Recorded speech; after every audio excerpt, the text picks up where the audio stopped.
నీటిలో TDS total డిసోల్వ్డ్ solids స్థాయిల గురించి ప్రపంచ ఆరోగ్య సంస్థ WHO మరియు ఇతర నియంత్రణ సంస్థల మార్గదర్శకాలను తెలుగులో వివరిస్తున్నాం.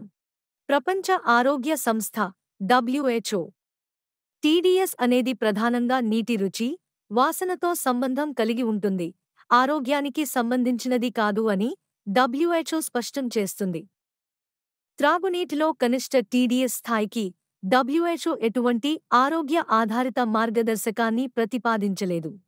అయితే WHO 1000 మిల్లీగ్రాములు లీటరుకి కంటే తక్కువ టీడీఎస్ ఉన్న నీటిని సాధారణంగా అంగీకరిస్తుంది. నీటి రుచిని బట్టి WHO ఇలా వర్గీకరించింది. లీటరుకు 300 మిల్లీగ్రాములు కంటే తక్కువ ఉంటే అత్యుత్తమైనదిగాను, 300 నుండి 600 మిల్లీగ్రాములు ఉంటే మంచిదిగాను, 600 నుండి 900 మిల్లీగ్రాములు వరకు పర్వాలేదు అంటూ, 900 నుండి 1200 మిల్లీగ్రాములు వరకు తక్కువ ఆమోదయోగ్యంగాను, లీటరుకు 1200 మిల్లీగ్రాములు కంటే ఎక్కువ ఉంటే ఆమోదయోగ్యం కాదు అని భారతీయ ప్రమాణాల బ్యూరో BIS IS 10500 2012 ప్రకారం త్రాగునీటిలో టీడీఎస్కు ఆమోదయోగ్యమైన పరిమితి 500 మిల్లీగ్రాములు లీటరుకి. త్రాగునీటికి ఇతర వనరులు అందుబాటులో లేని సందర్భాలలో ఈ పరిమితిని 2000 మిల్లీగ్రాములు లీటరుకి వరకు పెంచవచ్చు.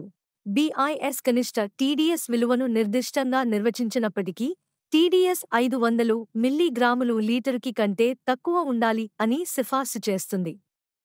ఆదర్శవంతమైన టీడీఎస్ పరిధి 50 నుంచి 300 మిల్లీగ్రాములు లీటరుకి మధ్య ఉంటుంది. ఇది రుచి మరియు అవసరమైన ఖనిజాల మధ్య మంచి సమతుల్యతను నిర్ధారిస్తుంది.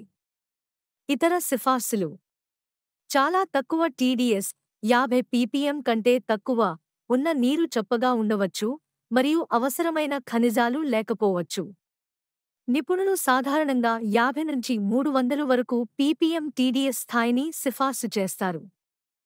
కాబట్టి ఆరోగ్యానికి కనీస టీడీఎస్ స్థాయిని WHO నిర్దేశించినప్పటికీ రుచి, ఖనిజాల లభ్యత మరియు ఆమోదయోగ్యత కోసం కొన్ని సాధారణ మార్గదర్శకాలు మరియు సిఫార్సులు ఉన్నాయి. టీడీఎస్ స్థాయి కేవలం ఒక అంశం మాత్రమే. నీటి నాణ్యతను అంచనా వేయడానికి ఇతర కారకాలను కూడా పరిగణనలోకి తీసుకోవాలి. మీకు అవసరమైన సమాచారం అందించగలిగామని భావిస్తున్నాం. మరే ఇతర సమాచారం కోసమైనా కామెంట్ రూపంలో తెలియజేయండి.